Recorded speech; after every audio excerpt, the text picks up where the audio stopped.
Micha, hoofstuk 3. Oordeel oor Israel se leiers.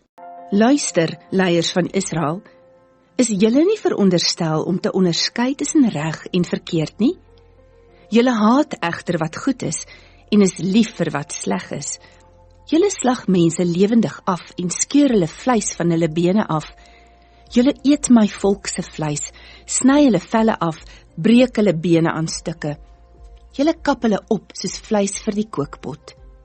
As julle na die Here roep vir hulp in nood, sal hy hom nie aan julle steur nie. Na al die verkeerde dinge wat julle gedoen het, sal hy julle ignoreer. Die Here sê vir die valse profete, julle mislei my volk.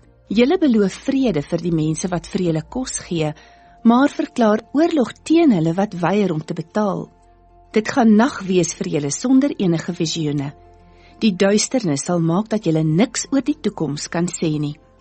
Die son gaan sak vir die profete, hulle dae is getel.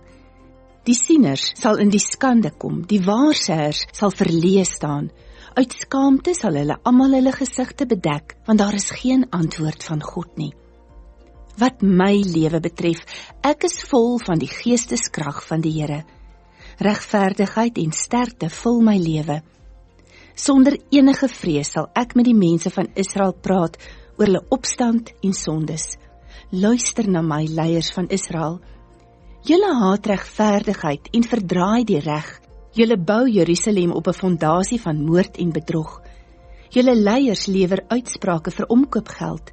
Julle priesters onderrig mense teen vergoeding. Julle profete voorspel teen betaling. Tog verwag hulle dat die Here hulle sal help.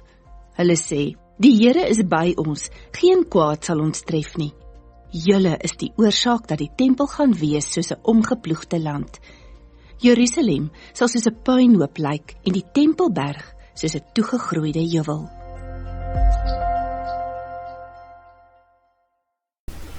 Tot sover.